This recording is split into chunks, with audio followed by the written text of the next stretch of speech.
Welcome back to Tornado Talk. I'm Wes Spikerman, a junior from Wayne, Pennsylvania. And I'm Jacob Blau, a senior from Austin, Texas. And this is Tornado Talk. So a little recap just about McCallie before we dive into this episode. Spring sports are rolling.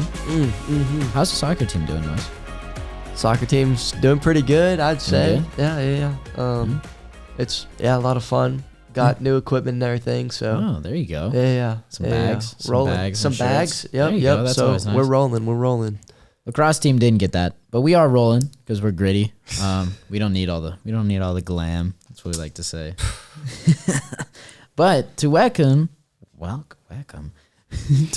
our guest as a lacrosse player, it is the Zach Chari. Welcome in, Zach Chari. What's up? Zach, if you'd like to, where are you from? How old are you? I'm Zach Chari. I'm a sophomore from Marietta, Georgia, born in Massachusetts. I play lacrosse football here, and There we go. That is Zach Chari. There you go. Love to have you on, man. All right, so Sorry, go ahead. Oh yeah, go. Have you watched any Tornado Talks or listened to? I think I've listened to Kenzie's before. To Kenzie's. Yeah. Now, how well do you remember Kenzie's Tornado Talk? Not really. It's been a while. I think Okay, it's talking fair about. enough. All right, so we like to play this little game to start out. It's called Quickfire. So we're gonna spit some questions at you really fast, and then you just give us the first thing that comes to your mind. All right. All right. So the first question is, faculty member most likely to be on Jeopardy. John Green. Okay. Okay. If you could bring one music artist to perform during chapel, who would it be?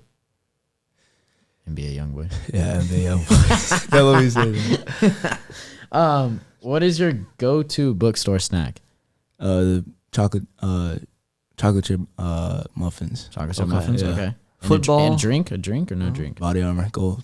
Body Armor Gold. Oh, okay. there you go. All right. Football or lacrosse? Lacrosse. Yeah. Class you wish you could take a second year of? I go Mr. Stansbury's World History class freshman year. Oh. That was a Okay. good class, yeah. Teacher most likely to have the best gritty. Ooh. But the best gritty? Yeah. That's gritty. Ooh. I think Nelson Eiselstein. I was gonna say, I yeah, think yeah. Nelson Eiselstein Nelly. will I think have a Nelly good would have gritty. it. I'm going to get him to gritty when I go back to the door. And then lastly, favorite McCallie tradition. I think after the football game, singing the alma mater is pretty fun. It's pretty cool. That's a good one. I'm about to say, that's new, and I That love is that. new. Yeah. That was a good one. I'm All glad right. that's so special for That the isn't players. cliche. A lot of Yeah. people say Baylor McCallie and stuff. So Yeah. that's a good switch up. I like that one. I like that one. All right. So now diving in to Zach Chari and McCallie. How did you hear about McCallie, and what ultimately made you decide to come here? All right. So my dad, we grew up in Boston, like I said earlier, and then we moved to Georgia. And like 5th grade summer, I think, my dad was just trying to look for a camp for something for me to do. And one of his friends, I guess work partners from back home, knew Troy Kemp pretty well, who at the time was the old lacrosse coach here. So he told my dad, or she told my dad about McCallie and stuff like that and the summer camps they have. So I think 5th and 6th grade, I went to all the summer camps for lacrosse here. Okay. And then I really, I knew a lot. I knew TJ Kemp. I worked with him since I was pretty young. He's a big deal. And yeah, just like, I knew a lot of people here prior that came to McCallie and stuff like that through the lacrosse program. So I think that played a pretty big deal. And I also just like, I remember when I was going on this tour for McCallie, I just really enjoyed it a lot. And I kind of felt at home already. So like, by that point, I was kind of set in stone on why I was going to come to McCallie. So yeah. Yeah. That's cool. That's super cool. How was the transition from home to the dorm? I think it was pretty smooth transition for the most part. I mean, it obviously kind of sucked, like leaving my friends and family and stuff like that. But I was able to make friends within like the first week here, and then kind of stuck with those friends ever since this year too. So it's been a pretty smooth transition, and I hope that's like for everyone else. I guess they have a smooth transition like that. Yeah. I think for the most part, it's pretty smooth for a lot of guys. Yeah. Besides like the home sickness and stuff like that. But what's the biggest shock and the most rewarding part of the school? When you say biggest shock, what exactly do you mean? Like, what was like when Most you came, surprising. Yeah, most surprising thing when you came here. I think the different people I met. Like for example, Rupp Bell. Like, I don't think I'll ever meet like a rup belt before. What's rup belt? Yeah, like? describe what's Rup- so rup- special about It's from rup. Kentucky, like the middle of nowhere, like just like a completely different person from who I am. But he's like one of my best friends. And then like, what was the other question you asked? And then most rewarding. Are you kind of tying those together? Yeah, I guess you could say that. Just like meeting different people and like people who have like different values and stuff like that. But I think that's a pretty cool part about McCallie and stuff like that. So yeah. That is cool. That's really cool. And so kind of about class, what has been your favorite class and what has been your hardest class? I think my favorite class is also my hardest class, which is right now Okay. it's probably bib ethics with Dan Wadley. There you go. But Dirty Dan. Dirty Dan.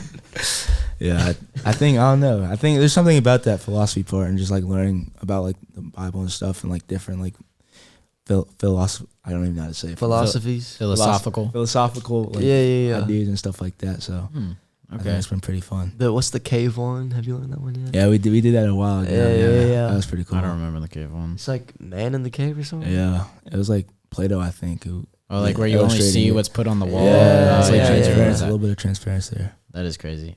So then, obviously, being an athlete, what's been like some of the challenges you faced as being a student athlete at McCallie? I think time management at first was like one of my biggest issues, but then I overall like kind of got myself on a set schedule that I can like balance everything with lacrosse, football, and school and stuff like that, and just like using my free periods to my best of abilities to like get my work done and stuff like that. So I think like once you just know like your time management, like how to balance that, like I have a schedule now that I go by for each day, like what works for me. I think that's what helps like me at least. So You want us to give us a little sneak peek into the schedule? What's it look like? Like for a Monday. all right, for a like? Monday. So probably wake up around like 7 or 7:15. Okay. Get my things ready for school and stuff like that, and then we got weights with Jake. Yeah. 7:40 Morning weights. and then I'll get school from 8:50 to 3:25, and then probably have 2 or 3 periods in between during the day. So I'll probably get some work done or watch film, and then got practice, and then we got dinner, study all 7:30 and 9:30, and then might watch some more film or something like that, and then head to bed. So. No breakfast? Some fourth meal? Well, I'll get breakfast. Okay. Yeah, Are I'll meals get scattered in breakfast. there? Yeah. Yeah. Any fourth meal or no? Fourth meal, especially Mondays, pizza too. Pizza. So that's Oh, what that's I good. like. Yeah. It's There you real go. good. It's real good. So as a lacrosse and football player, what do you think is the benefit of playing a sport at McCallie? I think the benefit is like you work on like different things, and like it also like teaches you different things. Like football, like I don't know, like scout team this year, for example, like it may not have been the best, but like kind of get a little bit of gritty and stuff like that, and like and it comes over football and lacrosse, and like you feel like I guess a little bit of more competitive edge. I think that was like one of the best things for me was playing football this year. Is like just seeing like how competitive they were in practice and stuff like that, and then like the bonds they had in the locker room. Trying to bring some of that to the lacrosse team, which we like in my opinion we didn't have too much of that last year. So I think like bringing that over, and then I think it's been really good. It's just like competing overall, like in both sports, and like especially this year lacrosse, like we've been competing really well in practices, which I think has been helping a lot in the games and stuff like that. So yeah, That's a good answer. Oh, that's a good answer. All right, let's talk about lacrosse. all right. You knew we were gonna do it. So how did you first get introduced to lacrosse, and how long have you been playing?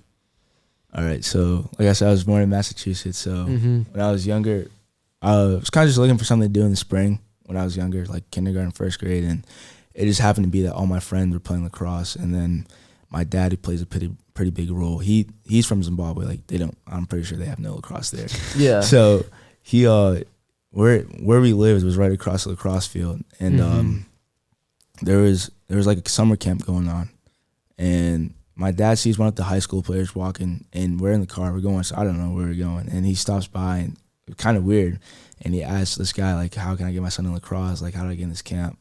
And he explains everything. So then day or two later, I'm going to this camp, probably like the worst kid there, like absolutely terrible. But I think that kind of drove me to get better, I guess. And then next year, I'm playing with all my friends in second grade, so it was kind of something to do for me and my friends. And then from there on, I kind of just really enjoyed it a lot, and that's basically it. Yeah. Yeah. Now he is nowhere near the worst player. He's probably the best player on the field. And so if y'all don't know, Zach Chari does play attack in lacrosse. That is his position. So Could you explain to us what that is for those of us who do not know what lacrosse or how lacrosse works. So the attackmen are the 3 players on your team that can only stay on the offensive side of the field, and then you have 3 middies that can go. So that's why you never play defense. Yeah, I'm not. Yeah, So See, I thought the attack players were just lazy. Like I thought they just didn't come back to play kind of similar defense. to a striker in soccer, basically. I'm a striker, but I get back sometimes. Yeah, y'all can go back. In lacrosse, on your offensive side, you have to have 3 players at all times. Okay. And then your defensive side, you have to have 3 players plus your goalie, so 4 total. And then you have 3 middies that can run back and forth. They can go over. So the middies got the middies. A lot of running to do. Yeah, that's why I'm faster than Zach Chari. Woo! More conditioned over here. So yeah, that's a little bit fun fact about lacrosse right there. So what do you think are the most important skills for the game of lacrosse? I think you don't have to be the most athletic person. I think you have a really good stick and just really good stick skills that can like get you anywhere. Or not anywhere, but like a lot of places. Like if you have a better left hand than most of your right-handed teammates, that can get you on the field and stuff like that. I think just having a really good stick, which allows you to do a lot of more things, and like it just makes the game more fun as well. So like for example, like William Cole, for example, like he's like 5'6", probably like 140, but like his stick skills are really good. And I think he's developing like overall, and like probably the next year or two, he'll be a really good player. So I think you should have a really good stick, and that kind of helps out a lot. So yeah, I agree. And what does, again, I'm going to keep asking this, what does having a really good stick mean? It's just like kind of like soccer, for example, like you be able to kick with right and left. I'm not like the greatest soccer player or anything like that. Yeah. Like kind of similar, like lacrosse, where it's like I can shoot my right, I can shoot my left, I can pass my right, I can pass my left, and all types of stuff I can do behind the backs with my right and left and stuff like that. So like you kind of want to like have like an elite like handy box, almost like toolbox. Okay, I guess so. Yeah. Thank you. There you go. What would you say is the biggest difference between football and lacrosse in terms of skill sets? That's a deep question. That is a deep question. The biggest difference. Let's see. I think football, like, I feel like it can be limited to such a specific group of people. For example, like football, like you're either really fast and somewhat small, or you're really big and like just a freak athlete, or the other way around. Where lacrosse, it's like you can be like so small but like be like insanely like good and stuff like that. So like I think like the biggest difference is just like kind of like the size of people and stuff like that, and like how athletic you are doesn't play that much of a factor in lacrosse, where you can be like an elite athlete at the same time and still pick up lacrosse, where football is kind of have to know some things, but like also like you're either really good or you're terrible at football. Like it's like one of the two, like kind of not really in between and stuff like that. So So for a skinny guy like me, lacrosse sounds like the sport. Yeah. Interesting. If you just put your head down, like play hard, like you can get away with a lot of stuff in lacrosse. You just got to play hard. So then kind of segue into McCallie lacrosse, because that's now where you make your money over here. He's not actually getting paid. That's where he gets his fame. So what's been your favorite part about the team and the coaching staff here? I think the culture we have, just like everyone, like the different personalities and like the locker room and like just like the memories you make and like the hotels and stuff like that. I think I think that's my favorite part about McCallie lacrosse, aside from the field and just having fun and stuff. So I think the culture's been really good this year. So yeah. Okay, that's good. What does a typical practice look like? So we have pre-practice. That's just kind of like warming up, kind of getting your stick ready and stuff like that. And then the seniors, or Wes and I guess, will lead the stretch. He's our senior captain, not like our senior captain, but kind of like the captain basically. Yeah. And then we'll go into like positional groups. So like attack will work with the attackman, and then defense will work with defense. And middies will go wherever, like attack or defense, depending on what day it is. And then we'll get into some pretty competitive drills. We'll split between blue and white teams, and then get into competitive drills. And then we might have a period of practice where we like go for like a team, depending on if it's like we have a pretty good team coming up or something like that. And then we might go into like some 6v6. So like just like football has like their I guess best on best and stuff like that. Like I started 6v6 and stuff like that. And okay. That can get pretty competitive and a lot of guys like to chirp, especially the defense as of recently. They've been chirping us a lot. I've been chirping. But yeah, I play both, so I can't chirp. because then I also play offense. Yeah. Oh, okay. Yeah, us middies. But Zach gets brutalized out there. They come after every missed pass he makes. They're all over him. They're all over him. It's the price you pay for being the best, I guess. So, what are some of your personal goals for this season? I kind of want to know the answer to this question. Personal goals. Personal and team goals. I don't want to kind of sound selfish, but I think last year I didn't make first team All-State, All-American, I guess. So Okay. I think that kind of drove me this year, or is driving me this year to like do well and be great. And then, I guess some other personal goals are like not just be like a goal scorer, but like kind of be like a little bit of everything and like ride harder, which is like trying to get the ball back and stuff like kind of how basketball has their half court defense. Yeah, I guess I want to become better at that. Other things are like more assists per game and stuff like that, which I don't want to like focus on stats too much or anything, but like stuff like that. Yeah.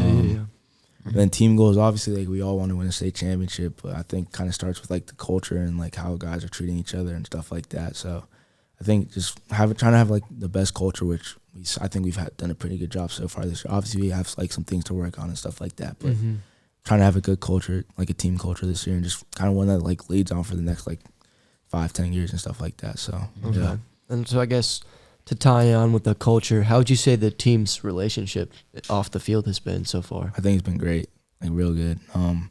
We all went to the same area for spring break, which I think was pretty good as well. So that kind of created some good team bonding and stuff like that. And then along with that, I think we just like all year, even if we've been playing different sports, like we've been just with each other. And then we've also like been with each other like the past year and stuff like that. And I think I remember last year specifically when we played against Christian Brothers and we lost in the playoffs and like everyone was crying and stuff like that. I think just that kind of brought everyone together and stuff like that. And then after that, like I guess we were all just like more driven and stuff like that. And like we never want to experience that feeling again. So I think just kind of like everyone like understanding where we were last year compared to last year, like this year, and like what we want to do. And especially the seniors have done like a really good job of that as well. So I think just trying to create the best possible culture and stuff like that. And Coach Jordan's done a really good job as well too. So yeah, he has. Sweet. Good. Yeah, I agree with everything you said. There you go. There you go. Sounds like the lacrosse team is the place to be. Or just kumbaya and all that. And then kind of like last one, a little less sporty one. How does McCallie give you space to form friendships outside of like sports and teams? I think in the dorms for me, it's been a pretty big like part of making a lot of my friendships. Like especially freshman year, we were all in Presley, all the freshmen. I guess my freshman year, that was like during COVID as well, a little bit of COVID. So I think just being in the dorms and like kind of like knowing who I like and like who I like to hang out with and like kind of having my friend group and stuff like that. And then I think a lot of it like in the dorms, and then even like the day students as well. Like I guess there's some of it like is sports like football and stuff like that. But it's like meeting different people and like classes as well. Like just meeting different people in class and like kind of like making really good friendships with them. Even like during free period and stuff in the learning center, like being like Miss Burns' room or something, or just talking about the most random thing. But like those are like the kind of like relationships I built here and stuff like that. So yeah, that's awesome. All right, so now to play our ending game. Those are really good answers, actually. Yeah, those were great answers. Educated guy over here. We like to play a game called Guess That Teacher. I botched that. It's all right though. So we're gonna spit some facts at you, and then you gotta guess the teacher on campus. All right. So first fact: worked 2 summers as a door-to-door salesman in the Midwest. Okay. Second fact: this teacher taught primary school in England after college. That's tricky. Has broken the same bone 5 times. And has coached on 4 different continents. You know, I'm close. I've broken the same bone 4 times. Which bone? Right collarbone. But now it's got a metal plate in there, so I don't think it's going to snap again. There you go. Can't get that record. Coach on 4 different continents. Yeah. See, soccer's the most global sport, right? So I say Mr. Cushionberry, Coach Cushionberry. Nope. We'll give you a couple more. I'll go with McCourt, maybe. No. Come on. One man. more. Last one. Who's someone you spend a lot of time with? Do I really? No, like just like I was gonna no way it's Bradford. No. Coach Thornton, dude. Oh, it was Thornton. Thank you, Zach, for coming on the podcast. Thank you for having me. Yeah. It was a lot of fun. A lot of fun. Talked a lot of lacrosse. We did. So I now know that attack is not lazy. They just can't. They're not allowed to go part back. of the rules. Part of the rules. Man. Lacrosse sounds more and more like a sport I want to play. Like fastest sport on attack two. just Fastest chills. sport on 2 feet. Fastest sport on 2 feet. It's pretty fun. Yeah. It is. It is. It is. Wow. All right. Well, thank you, Zach, for coming on. Thank you. And now I'm gonna pass it for Wes for a So big announcement. big announcement, and I'm very happy about this. I've suffered through a whole year with Jacob. Thanks, man. Appreciate it. Man, I love you. Appreciate it. It's gonna be hard. It is gonna be It's gonna be so sad. pretty tough. Especially when we do that little interview where you're sitting in when that chair. And yeah. we're like, It's not gonna be bye fun. bye. It's not gonna be fun. Not at all. Anyway, point is, we do have a new host. So big congratulations to David Mosley. Yeah. Congratulations. David Mosley will be the new co-host of the Tornado Talk podcast. He will. We will get him on for an interview to learn more about him. So that's very exciting. But make sure, because we are gonna have a couple more episodes being released. No, we are not gonna have a couple. This is more. our last episode. I'm sorry. So David will be our last episode. So stay tuned to find that Meet the New Co-Host episode with David Mosley. We are very excited about him. Very excited. And that will be our last one for this school year. That will be Which the is last kinda one for sad. the school year. That is sad. It's all right, though. It's been a great season. Just want to thank y'all for sticking around, listening to our podcast.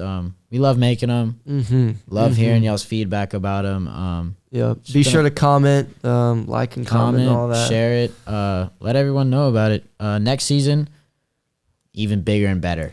Bigger and better things. Bigger and better things are Bigger coming. and better next year. We got a lot of ideas flowing about stuff that we want to do next year. So make sure to follow our Instagram, Tornado Talk Podcast. Because a lot of stuff is coming your way. And yeah, thank y'all.